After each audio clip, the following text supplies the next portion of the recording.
دوستو آپ کو پتہ ہے کہ All India Muslim League British India کے اندر ایک بہت ہی امپورٹنٹ پولیٹیکل پارٹی رہی ہے۔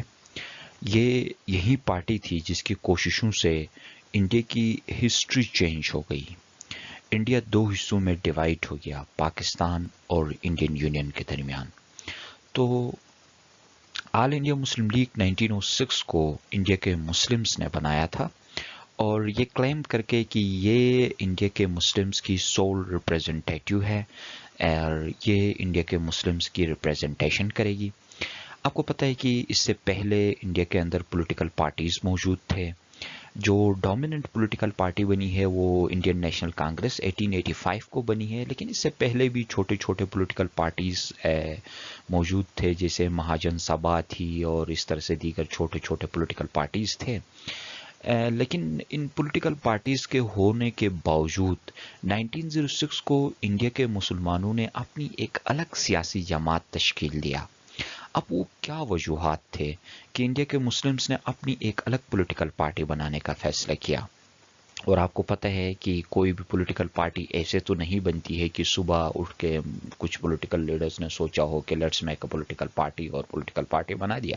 ایسا تو نہیں ہوتا ہے، بلکہ کوئی بھی جب سیاسی جماعت تشکیل دی جاتی ہے تو اس کے بیک گراؤنڈ میں بہت کچھ ہوتا ہے۔ تو دوستو آج ہم بات کر رہے ہیں ان کنڈیشنز پہ یا وہ انڈیا کے حالات پہ جن حالات میں انڈیا کے مسلمانوں نے اپنی ایک الگ سیاسی پارٹی بنانے کا فیصلہ کیا تھا۔ اگر ریزنز ہم دیکھیں تو سب سے پہلا ریزن آتا ہے وہ کانگریس کا ایٹیچیوڈ۔ کانگریس 1885 کو جب بنی تھی تو یہ انڈیا کے تمام سیگمنٹس کی ریپریزنٹیشن کے لیے بنی تھی، لیکن پریکٹیکلی ایسا ہوا نہیں، بلکہ انڈیا میں کانگریس جسٹ ہندوؤں کی ریپریزنٹیٹیو پارٹی رہی، یا اس سے بھی بڑھ کے ہم یہ کہہ سکتے ہیں کہ یہ ہندو ایکسٹریمسٹ کی یا انتہا پسند جو ہندو تھے انہی کی ریپریزنٹیشن کرتی تھی، اور اس پارٹی میں جو ڈومیننٹ فیکٹر بنا وہ بھی ہندو ایکسٹریمسٹس کا ہی بنا۔ تو جب ایک میجورٹی کے ایکسٹریمسٹ یا انتہا پسندوں کا ہولڈ ایک پارٹی پہ ہو تو پھر اس پارٹی سے مائنورٹیز کی تحفظ کا سوچنا بھی بیوقوفی بن جائے گی۔ تو کانگریس مسلمز کو پروٹیکٹ نہیں کر رہی تھی۔ دوسرا 1857 کے بعد انڈیا کے مسلمز کی تعلیمی، سیاسی، سماجی و معاشی حالات بہت پسماندہ ہو گئے تھے۔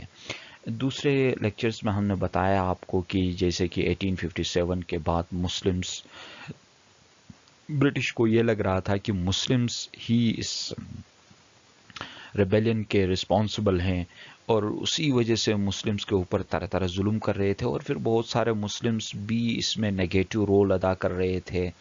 تو ان سب وجوہات کی وجہ سے مسلمز ایجوکیشنلی، پولیٹیکلی، سوشلی اور اکنامکلی بہت بیکورڈ ہو گئے تھے۔ تو ان کی اپلفٹمنٹ کے لیے، ان کو ذرا آگے بڑھانے کے لیے یہ لازمی تھا کہ ان کے پاس اپنا ایک پلیٹ فارم ہو۔ پھر ہندی اردو کنٹراورسی، یہ 1867 کی بات ہے۔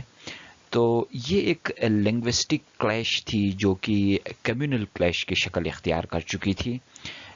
بہت سارے انتہا پسند ہندو ہندی کی اس بیس پہ فیور کر رہے تھے اور اردو کی اس بیس پہ مخالفت کر رہے تھے کہ اردو مسلمانوں کے دور میں بنی ہوئی زبان تھی۔ یاد رہے اردو مسلمانوں کی کوئی مذہبی زبان نہیں ہے، لیکن انتہا پسند ہندو یہ سمجھ رہے تھے کہ یہ اردو چونکہ مغلیہ دور میں اس کا پروان ہوا تھا تو اس وجہ سے اس کو مسلمانوں کے ساتھ جوڑ رہے تھے اور اس زبان کی سخت مخالفت کر رہے تھے، اور اسی سے ایک کمیونل کلیش پیدا ہو گیا تھا۔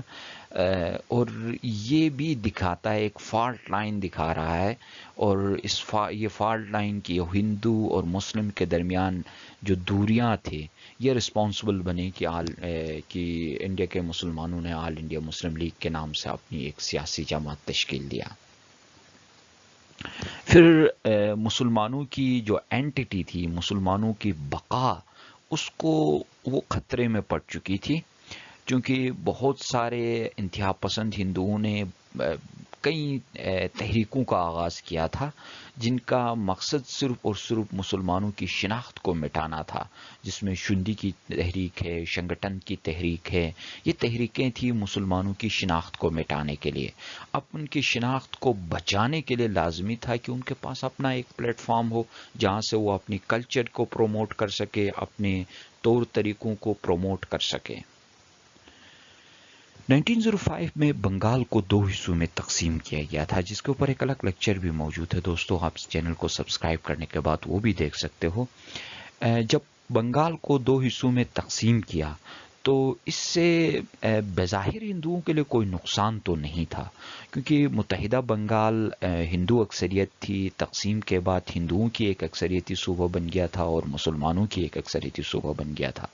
تو ایسے حالات میں ہندوؤں کے لیے کوئی خاص نقصان تو نہیں تھا، لیکن جسٹ اس سے مسلمز کو فائدہ پہنچ رہا تھا، جو کہ معذرت کے ساتھ ہندوؤں کے لیے قابل قبول نہیں تھا. اور مزے کی بات، کانگریس جو کہ کہہ رہی تھی کہ وہ انڈیا کے تمام سیگمنٹس کی ریپریزنٹیٹیو جماعت ہے، لیکن انہوں نے ہندو ایکسٹریمسٹ کی ریپریزنٹیشن کرتے ہوئے ڈویژن آف بنگال کی سخت مخالفت کیا، جس سے نظر آنے لگا کہ کانگریس مسلمز کو پروٹیکٹ نہیں کرنے والی ہے. تو لہٰذا مسلمانوں نے ڈیسیجن لیا کہ اپنی ایک سیاسی جماعت ہونی چاہیے. پھر اکتوبر 1906 عیسوی کو 35 مسلمانوں پہ مشتمل ایک ڈیلیگیشن آغا خان کی قیادت میں وائسرائے سے ملی تھی، اور اس ڈیلیگیشن نے بہت سارے مطالبات رکھے تھے. ان مطالبات میں جو تھے، مسلمانوں کے لیے جداگانہ انتخابات کا مطالبہ تھا، اور پھر مسلم یونیورسٹی کا قیام تھا. تو اس طرح کے مطالبات رکھے تھے جن سے مسلمانوں کے حقوق کی تحفظ تھی.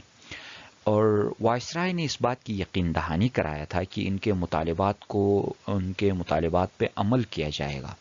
ان مطالبات میں بالخصوص جو جداگانہ انتخابات کا مطالبہ تھا، اور پھر وائسرائے کی طرف سے جب اس بات کی یقین دہانی کرائی گئی کہ ان کا مطالبہ بہت جلد حل کیا جائے گا، تو یہ مسلمانوں کو ایک طرح سے انکریج کرا رہا تھا کہ اب ان کو سیپریٹ الیکٹوریٹس کا رائٹ مل رہا ہے. اب جب جداگانہ انتخابات یا سیپریٹ الیکٹوریٹس کا رائٹ مل جاتا اور پھر اپنی کوئی سیاسی جماعت نہیں ہوتی، تو ان سیپریٹ الیکٹوریٹس سے فائدہ اٹھانا مشکل ہوتا.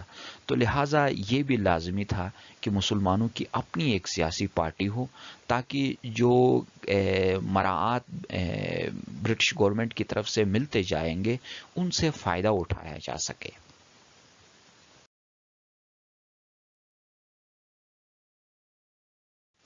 ان وجوہات کے بنا پہ مسلمانوں نے یہ فیصلہ کیا کہ ان کی اپنی ایک سیاسی جماعت ہو. چنانچہ جب محمدن ایجوکیشنل کانفرنس کا سالانہ اجلاس ڈھاکہ میں منعقد ہوا تو اس میں یہ ڈیسیجن لیا گیا کہ مسلمانوں کی ایک الگ پولیٹیکل پارٹی ہونی چاہیے، اور آل انڈیا مسلم لیگ کے نام سے ایک الگ پارٹی تشکیل دی گئی. اور اس کے پہلے پریزیڈنٹ آغا خان کو منتخب کیا گیا اور پہلے سیکریٹری مجید بلگرامی منتخب ہوئے تھے.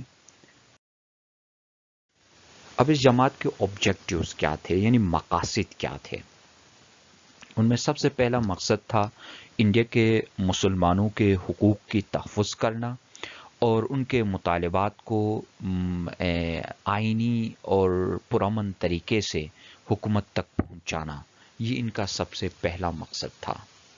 دوسرا یہ کہ مسلمانوں اور دوسرے کمیونٹیز کے درمیان جو مس انڈرسٹینڈنگز تھے ان کو ختم کرنا، اور مسلمانوں کے درمیان جو حکومت اور مسلمانوں کے درمیان جو مس انڈرسٹینڈنگز تھے، جو کنفیوژنز تھے، ان کو ختم کرنا، اور مسلمانوں کو یہ سمجھانا، مسلمانوں کو گورنمنٹ پالیسیز کے بارے میں سمجھانا، ان کے ایکشنز کے بارے میں سمجھانا، تاکہ جو خلا مسلمانوں اور حکومت کے درمیان موجود تھی اس کو کسی بھی طریقے سے ختم کیا جائے.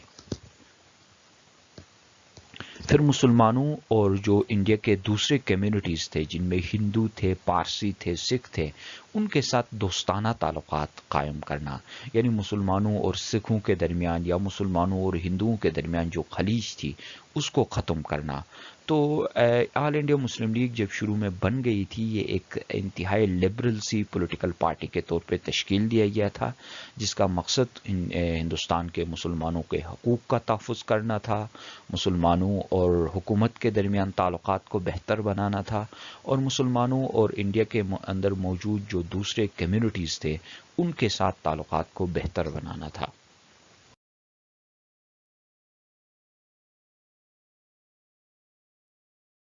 امید ہے دوستو آپ کو کلپ پسند آ گئی ہوگی۔ چینل کو سبسکرائب کرنا مت بھولیے گا۔ Thank you for joining, take care, good bye.